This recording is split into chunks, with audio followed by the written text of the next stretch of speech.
ರಾಮಕ್ಷತ್ರಿಯ ಯುವ ಸಂಘ ಉಡುಪಿ ನಗರ ಘಟಕದ ಪರವಾಗಿ ರಾಮಕ್ಷತ್ರಿಯ ಸಂಘ ಬೆಂಗಳೂರಿಗೆ ಬಂದ ಎಲ್ಲ ಸಮಾಜ ಬಾಂಧವರಿಗೆ ನಮ್ಮ ಪರವಾಗಿ ಆತ್ಮೀಯವಾದ ಸ್ವಾಗತವನ್ನು ಬಯಸ್ತಾ ಇದ್ದೀವಿ. ಹುಟ್ಟು ಸಾವಿನ ನಡುವೆ ನಡೆಯುವ ಸಂಸ್ಕಾರ ಸಂಪ್ರದಾಯಗಳನ್ನು ನಿಮ್ಮ ಮುಂದೆ ಇಡುವ ಸಣ್ಣ ಪ್ರಯತ್ನವನ್ನು ಮಾಡ್ತಾ ಇದ್ದೀವಿ. ಪಶ್ಚಿಮದಲ್ಲಿ ರುದ್ರನಿನಾದ ಅರಬ್ಬಿ ಸಮುದ್ರ, ಪೂರ್ವದಲ್ಲಿ ಹಸಿರು ಹೊದ್ದ ವಸುಂಧರೆಯ ನಡುವೆ ವಿರಾಜಮಾನರಾಗಿರುವ ಶ್ರೀ ಸೀತಾರಾಮಚಂದ್ರನಿಗೆ ನಮಿಸಿಕೊಳ್ಳುತ್ತಾ ವಿವಿಧತೆಯಲ್ಲಿ ಏಕತೆಯನ್ನು ಕಾಣುವ ದೇಶ ನಮ್ಮದು. ಬೇರೆ ಬೇರೆ ಭಾಷೆ, ಬೇರೆ ಬೇರೆ ಧರ್ಮ, ಪಂಥಗಳು, ವೈವಿಧ್ಯಮಯ ಉಡುಗೆ ತೊಡುಗೆಗಳು, ಇವೆಲ್ಲದರ ತಾಯಿ ಬೇರು ನಮ್ಮ ಹಿಂದೂ ಸಂಸ್ಕೃತಿ. ನಮ್ಮ ಸಂಸ್ಕಾರ ಸಂಪ್ರದಾಯಗಳನ್ನು ನಡೆಸುವ ಈ ಪುಟ್ಟ ಪ್ರಯತ್ನವನ್ನು ನಿಮ್ಮ ಮುಂದೆ ಇಡುತ್ತಿದ್ದೇವೆ. ಆಧುನಿಕ ತಂತ್ರಜ್ಞಾನದ ಈ ಭರಾಟೆಯ ಒತ್ತಡದ ಬದುಕಿನಲ್ಲಿ ಈ ಸಂಸ್ಕಾರ ಸಂಪ್ರದಾಯಗಳೆಲ್ಲವೂ ಮರೆಯಾಗುತ್ತಿವೆ. ಇದನ್ನು ಹುಟ್ಟು ಹಾಕುವ ಒಂದು ಸಣ್ಣ ಪ್ರಯತ್ನವನ್ನು ನಿಮ್ಮ ಮುಂದೆ ಮಾಡುತ್ತಿದ್ದೇವೆ. ಹಿಂದೆ ಮುಸ್ಸಂಜೆ ಹೊತ್ತು ಮನೆ ಮಂದಿಯೆಲ್ಲ ಸೇರಿ ಭಜನೆ ಮಾಡುವ ಸಂಪ್ರದಾಯವಿತ್ತು.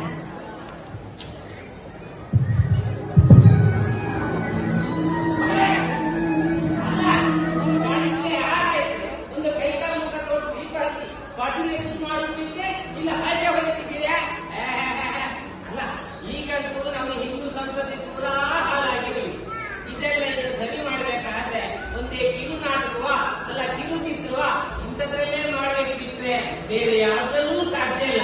ಅಲ್ಲ, ಈ ಹೆಂಗಸಿನಂತೂ ಚೋರೇ ತಿಂದು ಭಾಷೆ ಬಟ್ಟೆ ಇಲ್ಲ. ಒಂದು ಕೆಸರಿ ಬಿತ್ತಿ ಎಮ್ಮೆಗಳು ಬೇಗ ಇಟ್ಕೊಂಡು ಮ್ಯಾಲೆ ಬರ್ತದೆ, ಆದ್ರೆ ಈ ಮುಂದೆ ಕೂತ ಹೆಂಗಿನ ಮೇಲೆ ಸಾಧ್ಯ ಇಲ್ಲ. ನೀನಮ್ಮಗೆ ರುಬಾಗಿ ಬಾ, ನೀನಮ್ಮಗೆ ರುಬಾಗಿ ಬಾ, ಗಜಮುಖನೇ ನೀನಮ್ಮಗೆ ರುಬಾಗಿ ಬಾ, ನೀನಮ್ಮಗೆ ರುಬಾಗಿ ಬಾ, ಗಜಮುಖನೇ ನೀನಮ್ಮಗೆ ರುಬಾಗಿ ಬಾ. ಗುರುಕುಲಕ್ಕೆ ಬರವಾಗಿ ಗುರಿತೋರೋ ಗುರುವಾಗಿ ಹೊರೆ ನೀನು ಎಂದೆಂದು ಕರುಣಾಳು ಬಾಬಂದು ನಮಗೆ ರುಬಾಗಿ ಬಾ, ಗಜಮುಖನೇ ನಮಗೆ ರುಬಾಗಿ ಬಾ,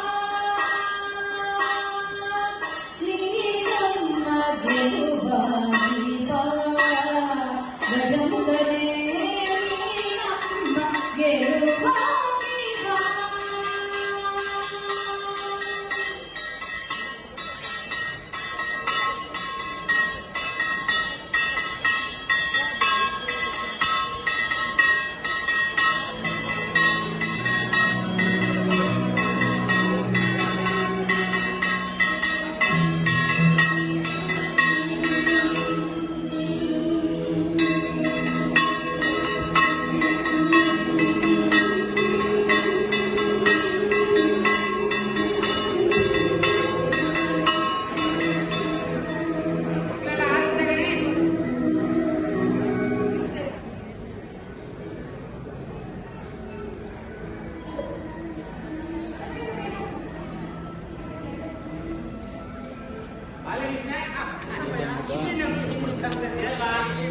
ಅದೆಲ್ಲ ಇರ್ಲಿ, ಇವತ್ತು ನಮ್ಗೆ ಮಗಿದು ದೊಡ್ಡ ಹಾಕದಲ್ವಾ, ಪಟ್ಟ ಹತ್ರ ಹೋಗಿದ್ದ ನೀನ್ ಹೇಳ್ಕೊಂಡು ಹೋಗಿದ್ದೆ ಹೇಗೆ?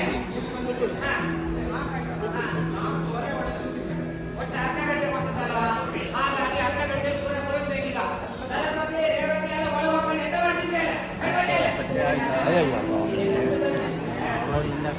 ಮಗು ಹುಟ್ಟಿದ 41ನೇ ದಿನಕ್ಕೆ ತೊಟ್ಟಿಲಿಗೆ ಹಾಕುವ ಶಾಸ್ತ್ರ. ಈ ಕ್ಷಣವನ್ನು ಕಣ್ತುಂಬಿಕೊಳ್ಳೋಣವೇ?